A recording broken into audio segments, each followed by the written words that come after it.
أعوذ بالله من الشيطان الرجيم. بسم الله الرحمن الرحيم. رب اشرح لي صدري ويسر لي أمري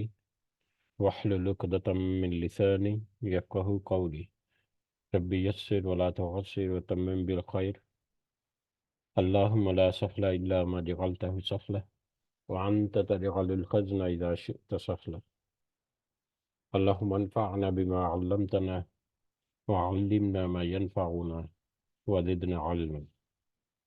اللهم صل على محمد وعلى آل محمد كما صليت على إبراهيم وعلى آل إبراهيم إنك حميد مجيد. اللهم بارك على محمد وعلى آل محمد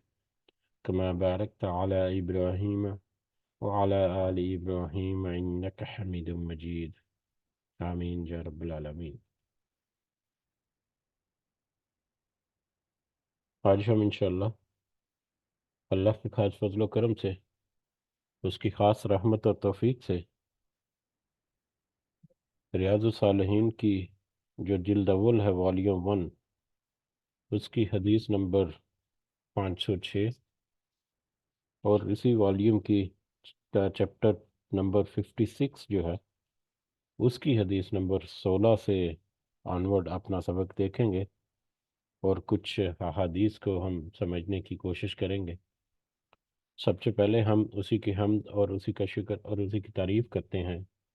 جس نے ہمیں یہ وقت اور یہ مہلت عطا فرمائی، جس نے ہمیں یہ سہولیات، یہ ضروریات، یہ رزق، یہ وسائل، ٹیکنالوجی اور بے شمار انعام و کرم اور فضل و کرم ہمارے اوپر کیا، اور خاص کر جس نے ہمارے دلوں میں یہ ڈالا کہ ہم اس بابرکت دین کو سمجھنے کی کوشش کریں۔ اللہ تعالیٰ سے دعا ہے کہ اس کوشش میں ہمیں استقامت نصیب فرمائے، اس کی صحیح سمجھ ہمیں عطا فرمائے۔ اللہ تعالیٰ اس کے ذریعے سے ہمیں اپنی اور اپنے ساتھیوں کی اصلاح کرنے کی توفیق عطا فرمائے، اور دنیا کے ساتھ اللہ تعالیٰ ہمیں آخرت کی کامیابی اور بھلائی اور اپنا خاص فضل و کرم ہمارے شامل حال رکھے۔ آمین یا رب العالمین۔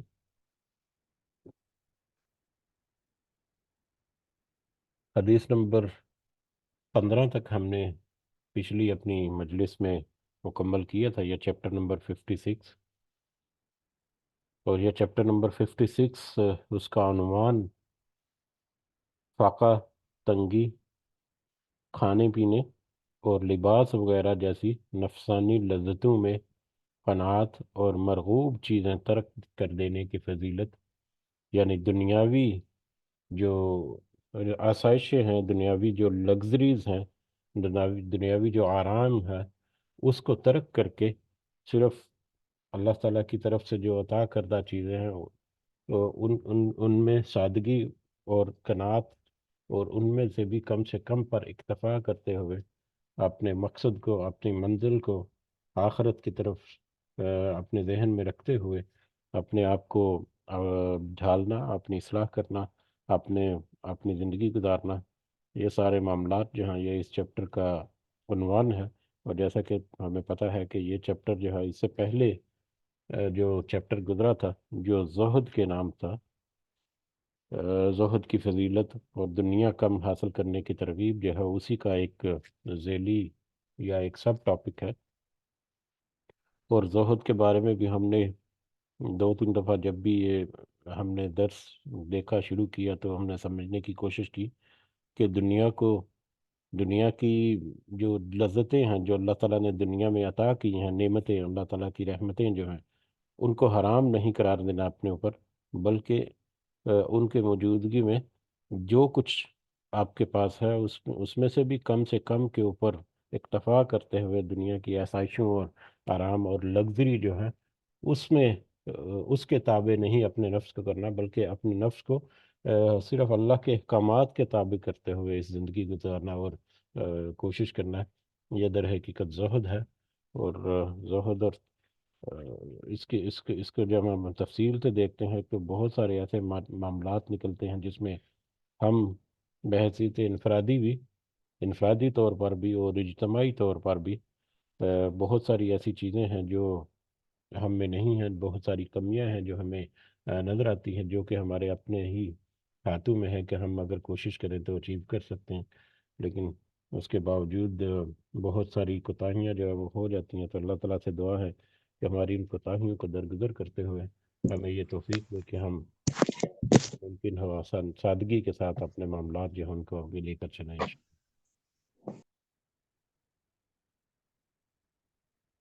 ہاں، تو شروع کرتے ہیں آج کا جو ہمارا سبق ہے، حدیث نمبر 506 جو ہے اس والیوم کی،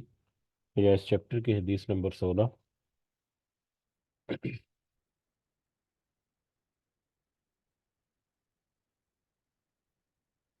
یہ حدیث حضرت ابو ہریرہ رضی اللہ تعالیٰ عنہ سے روایت ہے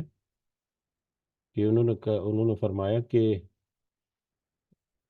میں نے 70 اہل صفا کو دیکھا۔ وہ اہل صفا جو ہے وہ ہمیں پتہ ہے کہ وہ لوگ جو نبی کریم صلی اللہ علیہ وسلم سے تعلیم اور تربیت حاصل کرنے کے لیے جنہوں نے اپنے آپ کو وقف کیا تھا، اور مسجد نبوی کے صلی اللہ علیہ وسلم کے احاطے میں ہی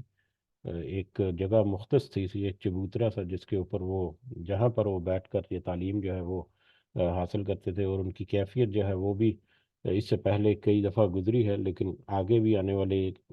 حدیث میں ہمیں اس کا دوبارہ سے یاد دہانی ہوگی۔ تو بہرحال اور ان کی تعداد جو ہے وہ 70 سے 80 کے درمیان بتائی جاتی ہے، لیکن کبھی کبھی بڑھ کر وہ سینکڑوں پر تک بھی 200 یا اس سے بھی زیادہ ہو جاتی تھی، لیکن 70 سے 80 تو کم از کم رہے ہیں ایسے طالب علم جو ہیں جنہوں نے نبی کریم صلی اللہ علیہ وسلم کی صحبت میں براہ راست تعلیم اور تربیت اور سارا کچھ جو ہے وہ حاصل کیا، دنیا کی ساری لذتوں کو چھوڑ کر۔ تو 70 اہل صفا کو دیکھا، حضرت ابو ہریرہ کہتے ہیں کہ ان میں سے کسی کے پاس اوپر نیچے کے لیے پورا کپڑا نہیں تھا۔ اوپر نیچے کے لیے یعنی یا تو دو کپڑے نہیں تھے، جو کہ اوپر بدن کے اوپری حصے کو، اور جو کہ نیچے یعنی بدن کے نچلے حصے کو، جیسے کہ ہم شرٹ اور پینٹ کہتے ہیں، یا شلوار اور قمیض کہتے ہیں، کہ دو حصے جو بدن کے دونوں حصے ڈھانپنے کے لیے، یا ایک بڑا کپڑا جسے پورا بدن مطلب اپنے سر یا گردن سے لے کے نیچے پاؤں تک ڈپ گئے، اتنا بڑا کوئی کپڑا ان کے اوپر نہیں تھا۔ کسی کے پاس ازار بند، ازار یا تہ بند وغیرہ نیچے والا حصہ ڈھانپنے کے لیے کپڑا ہوتا، یا کسی کے پاس صرف اوپر لینے والی چادر ہوتی، اور اوپر اور لینے والی چادر جو ہے جسے وہ اپنی گردنوں میں باندھ لیتے، وہ کسی کی آدھی پنڈلی تک پہنچتی اور کسی کے ٹخنوں تک۔ ایک چادر ہوتی اکثر کے پاس، اور وہ بھی اوپر گردن کی طرف باندھ لیتے، اور اس کی لمبائی بھی کسی کی آدھی پنڈلیوں تک پہنچتی اور کسی کے ٹخنوں تک پہنچتی، وہ بھی پورا پورا جسم نہیں ڈھانپتی تھی، بس وہ اسے اپنے ہاتھ سے سمیٹ کر رکھتا کہ کہیں اس سے پردے والی جگہ ننگی نہ ہو جائے۔ ایک ہی چادر ہے جو اوپر گردن کے ساتھ مطلب گرا لگا کر بندھی ہوئی ہے، اور اس کو ہاتھ کے ساتھ اس کو سنوار کر رکھنا، اور اسی کی طرف مطلب اس کو خاص اہتمام رکھنا کہ کہیں کوئی سطر جو ہے وہ ننگا نہ ہو جائے۔ تو اس طرح سے ان کی کیفیت جو ہے اس کا ہمیں یہاں پر تذکرہ ملتا ہے، اور یہ کیفیت اس وجہ سے نہیں تھی کہ وہ بالکل ہی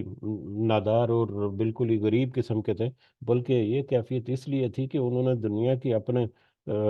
مال کمانا، اور دنیا کی جو عزتیں لوٹنا اور دنیا کی دولت کمانا، ان کی طرف وہ بالکل ان سے انہوں نے اپنی اپنی نظریں ہٹا کر پوری توجہ جو ہے وہ نبی کریم صلی اللہ علیہ وسلم کی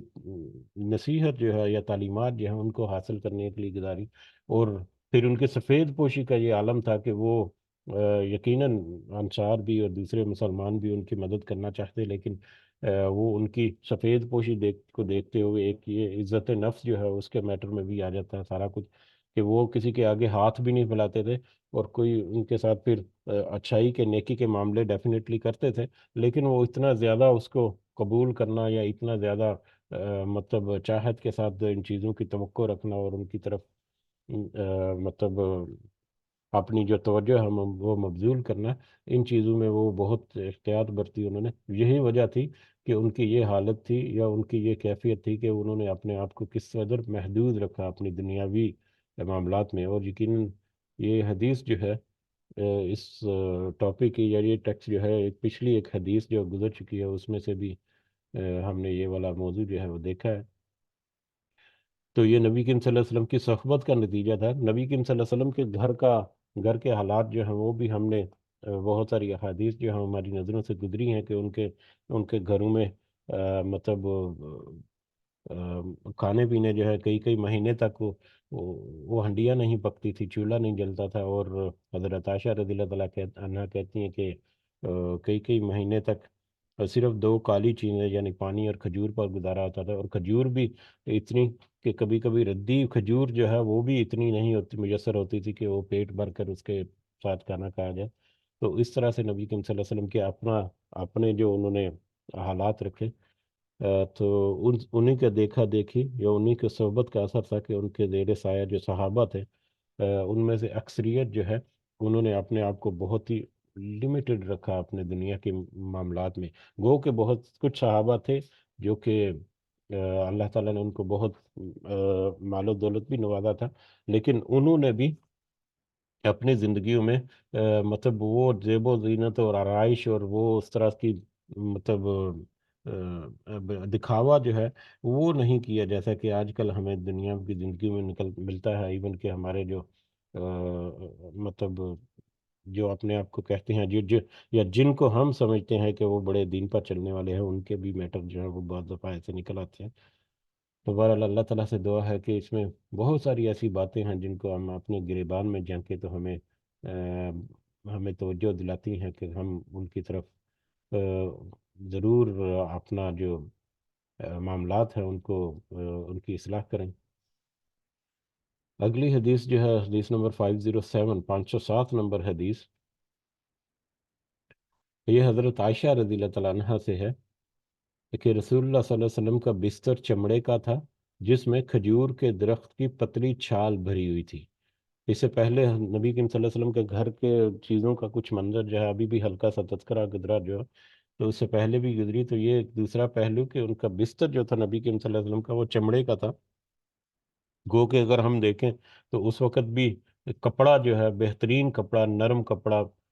ریشمی ٹائپ اور نرم بڑا آرام دہ کپڑا اور اس طرح کے مصنوعات جو ہیں وہ اس وقت بھی مارکیٹ میں اویلیبل تھیں۔ ہو سکتا ہے ان کے پرائسز جو ہیں وہ بھی سستی بھی ہوں گی، مہنگی بھی ہوں گی، ہر طرح کی ہوگی، لیکن اس کے باوجود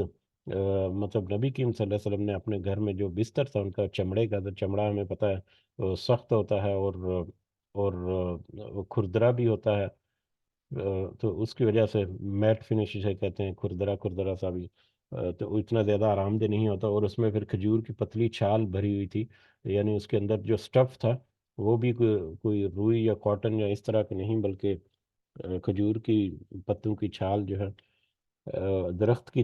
پتلی چھال جو ہے وہ اس میں اس کو تھوڑا نرم کرنے کے لیے یا اس کے لیے، تو بہت زیادہ آرام دہ اس سے اندازہ ہوتا ہے کہ نہیں تھا، لیکن انہوں نے اپنے لیے اسی طرح کا بستر جو ہے وہ مختص کیا ہوا تھا۔ تو اس سے بھی نبی کریم صلی اللہ علیہ وسلم کی سادگی اور ان کی دنیاوی جو آرائش ہے اس سے اپنے آپ کو ہٹانے کا ایک جو عنصر جو ہے وہ ہمیں نظر آتا ہے اس حدیث میں بھی۔ اس کے بعد اگلی حدیث جو ہے 508، یہ حضرت ابن عمر رضی اللہ تعالیٰ عنہما سے ہے، وہ جو روایت کرتے ہیں کہ ہم رسول اللہ صلی اللہ علیہ وسلم کے ساتھ بیٹھے ہوئے تھے کہ ایک انصاری آدمی آیا، نبی کریم صلی اللہ علیہ وسلم کے ساتھ بیٹھے ہوئے تھے کچھ صحابہ، تو انصاری آدمی آیا اور آپ صلی اللہ علیہ وسلم کو سلام کیا، پھر واپس جانے لگا تو رسول اللہ صلی اللہ علیہ وسلم نے فرمایا، اے انصاری بھائی، اے انصار بھائی، میرے بھائی سعد بن عبادہ کا کیا حال ہے؟ سعد بن عبادہ جو ہیں وہ اس وقت کچھ بیمار تھے، تو نبی کریم صلی اللہ علیہ وسلم نے اس انصاری کو بھی اپنا بھائی کہہ کر مخاطب کیا، اور پھر حضرت سعد بن عبادہ کو بھی اپنا بھائی مطلب کہہ کر ان کے بارے میں دریافت کیا۔ تو اس کے علاوہ اور بھی کچھ مواقع پر جیسے حضرت عمر رضی اللہ تعالیٰ عنہ کو بھی نبی کریم صلی اللہ علیہ وسلم نے اپنا بھائی، تو یہ دینی بھائی جو ہیں وہ ہمیں پتہ ہے کہ ایسے ہوتے ہیں، تو بہن بھائی یا بہنوں اور بھائیوں کا رشتہ آپس میں مسلمانوں کا یہ ایک بڑا مضبوط رشتہ ہے، اور اس رشتے کو یقیناً بہت مضبوط رہنا چاہیے۔ برحال تو میرے بھائی سعد بن عبادہ رضی اللہ تعالیٰ عنہ کا کیا حال ہے؟ تو اس نے کہا ٹھیک ہے، یعنی ٹھیک ہے۔ رسول اللہ صلی اللہ علیہ وسلم نے فرمایا تم میں سے، یعنی انہوں نے پھر ہمیں فرمایا، حضرت ابن عمر جو ہیں ان کو، کہ تم میں سے کون ان کی عبادت کرنے کے لیے، عیادت کرنے کے لیے سوری تیار ہے، کون ان کو پتہ لینے کے لیے جانے کے لیے تیار ہے میرے ساتھ؟ تو پس آپ کھڑے ہو گئے صلی اللہ علیہ وسلم، اور ہم بھی آپ صلی اللہ علیہ وسلم کے ساتھ اٹھ کھڑے ہوئے، اور ہم کچھ اوپر 10 تھے، یعنی 10 کے قریب لوگ تھے جو نبی کریم صلی اللہ علیہ وسلم کے پاس بیٹھے ہوئے تھے۔ جب نبی کریم صلی اللہ علیہ وسلم نے کہا کہ سعد بن عبادہ کی عیادت کرنے کے لیے کون آپ میں سے جائے گا، تو نبی کریم صاحب چلنے لگے، تو وہ سارے ہم سارے لوگ جو ہیں وہ بھی ساتھ چل دیے۔ تو ہمارے پاس اب ان کی کیفیت کیا تھی، وہ جو 10 سے اوپر لوگ جو نبی کریم صلی اللہ علیہ وسلم کے ساتھ جا رہے ہیں، وہ کہ ہمارے پاس جوتے تھے نہ موزے، جوتے بھی نہیں تھے، اور پاؤں کے اوپر پہننے کے لیے کوئی موزے وغیرہ بھی نہیں تھے، ٹوپیاں نہیں تھی، ٹوپیاں تھیں نہ قمیضیں تھیں، سر ڈھانپنے کے لیے بھی کوئی چادر کپڑا یا ٹوپیاں نہیں تھی، اور پہننے کے لیے بھی کوئی قمیضیں نہیں تھی، جیسا کہ ابھی ذکر ہوا جو اصحاب صحابہ ہے ان کے بارے میں کہ ایک ہی چادر ہوتی یا اوپر کا تن کا سر ڈھانپ لیتے یا نیچے کا، اور اگر اوپر کا ڈھانپتے تھے اس کو پھر کپڑے سے پکڑ کے رکھتے اپنے ہاتھ سے کہ کہیں سطر ننگا نہ ہو جائے۔ تو اس طرح کی کیفیت تو تقریباً وہی حالات جو ہیں وہ ہمیں یہاں پر بھی نظر آتے ہیں کہ جوتے تھے نہ موزے تھے، ٹوپیاں تھیں نہ قمیضیں تھیں۔ اس پتھریلی زمین میں ہم پیدل چل رہے تھے، پیدل ہی ننگے پاؤں پتھریلی زمین جو ہے اس پر چل رہے تھے، یہاں تک کہ ان کے پاس پہنچ گئے، یہاں تک کہ حضرت سعد بن عبادہ کی عیادت کے لیے ان کے گھر جو ان کا جو مسکن تھا وہاں تک ہم پہنچ گئے۔ بس ان کے گھر والے ان کے پاس سے پیچھے ہٹ گئے، جب یہ پہنچے نبی کریم صلی اللہ علیہ وسلم اور ان کے ساتھی وہاں پر، تو ان کی عیادت کے لیے یا ان کی خیر خیریت دریافت کرنے کے لیے جو گھر کے افراد جو وہاں پر موجود تھے وہ پیچھے ہٹ گئے، اور انہوں نے جگہ یعنی کہ بنا دی ان کو، آنے والے جو عیادت کے لیے آئے ان کے لیے، تاکہ وہ بات ساتھ بیٹھ کر ان کا حال دریافت کر سکیں، یہاں تک کہ رسول اللہ صلی اللہ علیہ وسلم اور آپ کے صحابہ جو آپ کے ساتھ تھے وہ ان کے قریب ہو گئے۔ اب یہاں پر موضوع کے اعتبار سے ویسے تو اور بھی بہت سارے ملتے ہیں، جیسے کہ عادت کے لیے جانا جو ہے وہ اس کی ایک خاص مطلب ترغیب جو ہے وہ ملتی ہے، اور عادت کے لیے جب جائیں تو مطلب ان کے ساتھ جانا یا ان کا ساتھ دینا، یا کسی کے ساتھ عادت کی جانے کے لیے، یا کوئی عادت کے لیے آئے اگر اس طرح سے مہمان، تو اس کو پھر مریض یا جس کی بھی عادت کرنے کے لیے جا رہے ہیں اس کو پھر پراپر جگہ مہیا کر کے دینا، تاکہ وہ جو بھی اپنے خیر خیریت دریافت کرنے کے لیے ہیں تو اس میں اپنی بات چیت کر سکیں گھر والوں کے بیچ میں۔ تو اس طرح کے ذیلی کچھ ٹاپکس ہیں وہ بھی ملتے ہیں، لیکن موضوع کے مطابق اس میں ہمارے لیے وہی جو ہمارے سامنے آتا ہے کہ نبی کریم صلی اللہ علیہ وسلم کے ساتھی جو چلے تھے وہ ایسی حالت میں تھے کہ ان کے پاس پہننے کے لیے مناسب کپڑے نہیں تھے، اور نہ ہی جوتے وغیرہ تھے۔ آج کل ہماری طرح نہیں کہ ہم تو بازار جانے کے لیے بھی یا چھوٹے سے چھوٹے کام کرنے کے لیے بھی اکثر جو ہے وہ بڑی تیاری شیاری کرنی پڑتی ہے، یا اگر کسی کی عیادت کرنے کے لیے جانا پڑے تو بڑا دھیان، حالانکہ مطلب الحمدللہ اگر ہے کچھ ایسا تو ایسی اس میں کوئی ممانعت نہیں کہ آپ اچھے کپڑے نہ پہنیں، لیکن پھر بناؤ سنگار کرنا اور بڑے لمبا چوڑا اہتمام کرنا، اور اگر کپڑے اچھے نہیں ہیں مناسب نہیں ہے تو تھوڑی سی شرمندگی، کئی دفعہ بہت سارے ایسے لوگ بھی ہیں جو تھوڑے سی شرمندگی یا تھوڑی سی اپنی کمتری کا احساس ان کو ہو جاتا ہے، دنیاوی جو رکھ رکھاؤ وہ بھی اس طرح سے ہے کہ شاید ہمارے رویے بھی ایسے ہو گئے کہ کسی نے اگر کچھ اس طرح کے کپڑے پہنے ہوئے ہیں تو اس کو دیکھ کر اس کے کچھ لوگ جو ہیں وہ ایسے ہیں، کچھ لوگ کیا بہت سارے لوگ بہت ساری ایک ایک اس طرح کے معاملات ہوتے ہیں کہ وہ بات بھی کرتے ہیں کہ دیکھو کس طرح کے کپڑے پہنے ہوئے ہیں، یا کس طرح کا جو ہے اتنا کچھ اس کے پاس ہے تو پھر بھی اپنی حالت ایسی بنائی ہوئی ہے، یا اس کا فلانا بھائی یا بیٹا جو ہے وہ اتنا کچھ کرتا ہے اور اس کی اپنی حالت دیکھو۔ تو ہم اس طرح کے جملے جو ہیں وہ بھی کس دیتے ہیں بحیثیت مجموعی، میں بات کر رہا ہوں، تو اللہ تعالی ہمیں توفیق دے یہ ساری سمجھ جو ہے اس کو صحیح طور پر اپنانے کی۔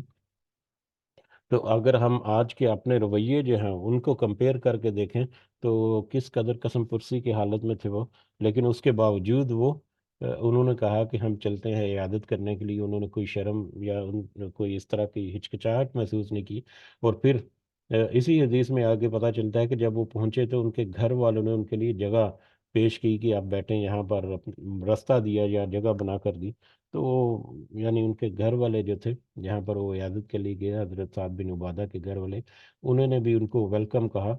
یعنی کہ وہاں پر یہ کہہ لیں کہ وہ ایک ایسا معاشرہ تھا جس میں اگر کوئی ایسی کنڈیشن میں ہے تو اس کو کوئی کمی فیل نہیں ہوتی تھی، ان کی اس حالت کے اوپر کوئی کوئی ہنستا نہیں تھا، یا کوئی اس کے اوپر اعتراض نہیں کرتا تھا، یا کوئی اس کے اوپر کوئی ایسی باتیں نہیں کرتا تھا۔ تو دونوں طرف کے پارٹیاں جو کہہ لیں کہ وہ دونوں طرح کی پارٹیاں جو ہیں وہ ایک ایک ایک طرح سے اطمینان کی زندگی، اطمینان میں تھے کہ نہ ہمیں کچھ کہے گا کہ ہماری حالت کیسی ہے، اور نہ ہمیں کوئی شرمندگی محسوس ہوگی کہ ہم ایسی حالت میں جائیں تو مطلب کوئی کیا کہے گا۔ تو یہ ہمارا معاشرہ اور اس وقت کا جو لوگوں کا بیہیویئر ہے، اس میں ایک واضح فرق جو ہے وہ اس حدیث سے ہمیں نظر آتا ہے۔ اسی سے اگلی حدیث جو ہے، حدیث نمبر 509، 509 نمبر حدیث جو ہے، یہ حضرت عمران بن حسین رضی اللہ تعالیٰ عنہما سے روایت ہے کہ نبی کریم صلی اللہ علیہ وسلم نے فرمایا، تم میں سے تم میں سب سے بہتر وہ لوگ ہیں جو میرے زمانے میں، یعنی میرے ہم عصر ہیں، میرے زمانے یا میرے ہم عصر، یعنی نبی کریم صلی اللہ علیہ وسلم کے ساتھی جو ہیں، وہ صحابہ کرام جتنے ہیں وہ سارے کے سارے، تم میں سے سب سے بہتر وہ لوگ ہیں جو میرے زمانے میں ہیں، پھر جو ان کے بعد آئیں گے، یعنی تابعین، پھر وہ جو ان کے بھی بعد ہوں گے، یعنی تبع تابعین، میرے زمانے کے ساتھی جو ہیں صحابہ، اور پھر تابعین، پھر ان کی اگلی نسل جو ہے یا ان کے بعد آنے والے جو لوگ ہیں تبع تابعین۔ حضرت عمران فرماتے ہیں کہ مجھے یاد نہیں کہ آپ صلی اللہ علیہ وسلم نے تم الذین یلونہم، یعنی کہ اس کے بعد آنے والے یا پھر بعد میں آنے والے جو ہیں، ایک تو میرا زمانہ ہو گیا اور پھر اس کے بعد آنے والے جو ہیں، یہ انہوں نے 2 دفعہ کہا یا 3 دفعہ کہا، یہ مجھے یاد نہیں، یعنی میرے زمانے کے لوگ، اس کے بعد ایک دفعہ ہو گیا، اس کے بعد آنے والے لوگ دو، تیسری دفعہ بھی انہوں نے کہا کہ نہیں، 2 دفعہ تو کم از کم ان کو یاد ہے، یعنی تابعین اور تبع تابعین تک تو کم از کم نبی کریم صلی اللہ علیہ وسلم نے یہ ارشاد فرمایا کہ تم میں سے وہ بہترین لوگ ہیں، پھر ان کے بعد ایسے لوگ ہوں گے، یعنی تبع تابعین کے بعد پھر ایسے لوگ ہوں گے جو گواہی دیں گے حالانکہ ان سے گواہی طلب نہیں کی جائے گی، وہ خیانت کریں گے، ایمانت دار نہیں ہوں گے، گواہی دیں گے جبکہ ان سے گواہی طلب نہیں کی جائے گی، خیانت دار ہوں گے، خیانت کریں گے یعنی کہ ایمانت دار نہیں ہوں گے، نظریں مانیں گے مگر انہیں پورا نہیں کریں گے، اور ان میں دنیوی لذتوں کی میں رغبت کی وجہ سے موٹاپا ظاہر ہوگا۔ اب یہ حدیث جو ہے، یہ حدیث ہمیں ایک تو نبی کریم صلی اللہ علیہ وسلم کے جو صحیح فالوورز ہیں ان کی ایک پہچان بھی کراتی ہے، کہ جس کو یہاں پر ذکر کی گیا اس میں 3 زمانوں کو خیر القرون، یعنی سب سے بہترین زمانے جو ہیں، وہ درجات کے اعتبار سے وہ قرار دیا گیا۔ خیر القرون جو ہے، تین تین بہترین زمانے لوگوں کے، ایک میں صحابہ کرام ہے، نبی کریم صلی اللہ علیہ وسلم کے ساتھ جنہوں نے گزارا، اور اس کے بعد ان کے بعد آنے والے تابعین، اور پھر تبع تابعین، اور پھر اس کے بعد نبی کریم صلی اللہ علیہ وسلم نے پیش گوئی کی کہ جو لوگ آئیں گے وہ، یعنی کہ اس کے بعد کے لوگ جو ہیں بتدریج ان کی کیفیت ایسی بگڑتی چلی جائے گی کہ وہ گواہی دیں گے حالانکہ ان سے گواہی کی ضرورت نہیں ہوگی، یعنی ایک دوسرے کے ساتھ وہ جھوٹ بولیں گے، ایک دوسرے کے ساتھ وہ دغا وغیرہ کریں گے، شہادت دینا جو ہے، خام خواہ سے اپنی بات کو مطلب سچا کرنے کے لیے قسمیں اٹھانا جبکہ وہ جھوٹ بول رہے ہیں، تو اس طرح کے سارے معاملات، بہت سارے ٹاپکس جو ہے وہ اس میں اکٹھے ہو جاتے ہیں، ایک گواہی دیں گے یعنی شہادت دیں گے ایک دوسرے کے بارے میں، لیکن ان کے کوئی، جبکہ ان سے کوئی شہادت جو ہے وہ پوچھ بھی نہیں رہا ہوگا، تو یعنی آپس میں جھوٹ جھوٹ اور فریب اور اس طرح کے سارے معاملات جو ہیں وہ ہوں گے ان کے، خیانت کریں گے، ایمانت دار نہیں ہوں گے، اور یہ خیانت اور ایمانت دار نہ ہونا جو ہے، یہ صرف مال و دولت کے اعتبار سے نہیں، اپنی ذاتی زندگی میں جیسے اخلاقیات میں خیانت کرنا، پردے کے معاملے میں آنکھوں کی خیانت ہو گئی، دوسرے معاشرتی بہت سارے معاملات جو ہیں، اپنے دین کے ساتھ، یہ کہنے کہ اپنے دین کے ساتھ وہ اس طرح سے مخلص نہیں ہوں گے جس طرح سے ان کو ہونا چاہیے، کہ جس نے اپنے دین کے ساتھ اپنا اخلاص جو ہے وہ چھوڑ دیا تو گویا اس نے خیانت کر لی، جس بھی چیپٹر یا جس بھی موضوع کے اوپر آپ نظر دڑائیں تو ہمیں یہ موضوع جو ہے یا یہ ٹرم جو ہے خیانت کرنی اور یا ایماندار ہونا جو ہے وہ نظر آئے گا، تو اپنے ایمان سے خیانت انہوں نے برتنا شروع کر دیں گے، وہ نظریں مانیں گے مگر انہیں پورا نہیں کریں گے، اور نظریں ماننا بھی ہمیں پتہ ہوتا ہے کہ وہ اللہ تعالیٰ کے حضور وعدہ کریں گے کہ اگر ہمیں یہ کامیابی مل گئی یا یہ ہمیں حاصل ہو گیا تو ہم یہ کریں گے، لیکن جب ان کو اللہ تعالیٰ کی طرف سے آسودگی ملی تو وہ سب بھول بھال گئے، یا اس طرح کے جتنے معاملات ہیں۔ اور سب سے اہم جو ہے ٹاپک کے اعتبار سے وہ یہ ہے کہ ان میں دنیاوی لذتوں کی وجہ سے موٹاپا ظاہر ہوگا۔ اب یہ دنیاوی لذتوں کی وجہ سے موٹاپا جو ہے، اس کے ظاہری معنی جو ہے وہ تو یہ بھی نظر آتا ہے کہ ان کا کھانا پینا، یا اس قدر وہ لذیذ کھانے کھائیں گے اور پیٹ بھر بھر کر کھائیں گے کہ ان کا ذہن جو ہے وہ بڑا فربا اور موٹا ہو جائے گا۔ جیسے کہ ہم دیکھتے ہیں کہ بہت ساری مسلمانوں میں آج یہ کیفیت جو ہے وہ موجود ہے، ان کا ظاہری موٹاپا جو ہے وہ بھی ہو سکتا ہے۔ مطلب پیٹ بھر کر کھانا اور اس طرح کے مطلب جو جو لذتیں ہیں ان سے مطلب راحت حاصل کرنا اور ان کی طرف رغبت کرنا، اس کی طرف اشارہ ہے۔ دونوں طرح سے ہو سکتا ہے کہ دنیا کا مال و دولت جو ہے وہ زیادہ سے زیادہ حاصل کرنا، دنیا کی عزتیں زیادہ سے زیادہ حاصل کرنا، تو یعنی کہ دنیا کی لذتوں کو اپنے اوپر کا لبادہ جو ہے وہ اپنے اوپر اس قدر چڑھا لینا کہ وہ اس قدر موٹے ہو چکے کہ دین جو ہے ان میں سے بالکل نظر ہی نہ آئے، بالکل، اور نکل ہی جائے۔ تو یہ کیفیت یعنی کہ مختلف انداز میں اگر ہم دیکھیں تو اس کا مختلف مفہوم جو ہے وہ ہمارے سامنے آتا ہے۔ تو یہ آج کل ہمارے اندر یا ہمارے معاشروں میں کس طرح سے یہ موجود ہے، اور یہ ہم سب اس کو ہمیں اندازہ ہے۔ اس کے فوائد ہم دیکھتے ہیں کہ اس میں کیا لکھا ہے کہ اس میں 3 زمانوں کو خیر القرون یعنی سب سے بہترین زمانے کہا گیا ہے۔ ایک عہد رسالت یا عہد صحابہ، دوسرا عہد تابعین، اور تیسرا عہد تبع تابعین، جو کہ 220 ہجری تک رہا۔ 220 ہجری یعنی نبی کریم صلی اللہ علیہ وسلم کی وفات کے تقریباً کچھ 207-8 سال تک یہ جو سلسلہ جو ہے یہ اسی طرح سے رہا کہ دین کا پوری سے پورا غلبہ انفرادی طور پر بھی اور اجتماعی طور پر بھی، بے حیثیت قوم اور بے حیثیت فرد، وہ پوری کی پوری طرح جھلکتا تھا ان سارے لوگوں میں جو کہ ایمان والے تھے۔ لیکن پھر اس کے بعد اس میں بحیثیت مجموعی خیر اور دین کا غلبہ رہا۔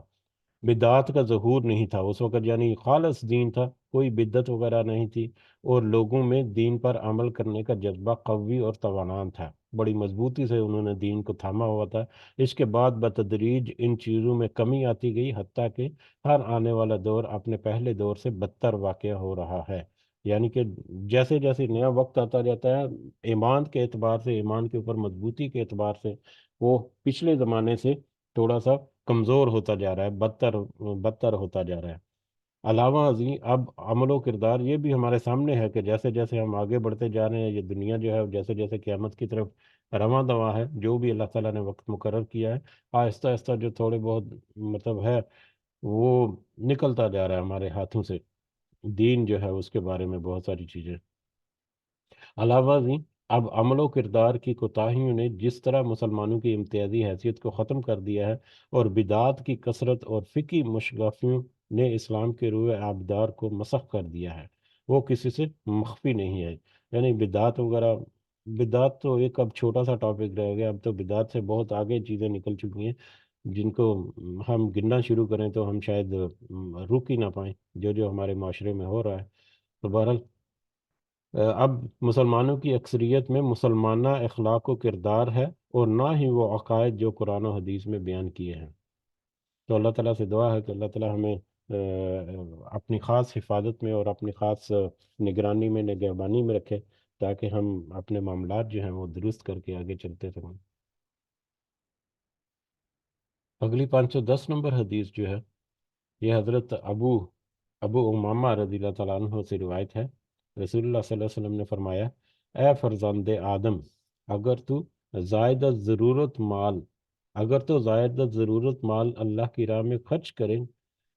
تو تیرے لیے بہتر ہوگا۔ زائد از ضرورت کا مطلب اب تمہاری ضرورت سے زیادہ مال جو اللہ تعالیٰ نے تمہیں دیا ہوا ہے، اگر تو اللہ کے راستے میں خرچ کر دے تو یہ تیرے لیے بہتر ہوگا، اور اگر تو اسے روکے گا تو تیرے لیے برا ہوگا اور اگر تو اسے روکے گا تو تیرے لیے برا ہوگا۔ اور برابر سرابر یعنی بقدر کفاف اگر تمہارے پاس مال ہے تو ملامت کے لائق نہیں ہوگا تو ملامت کے لائق نہیں ہوگا،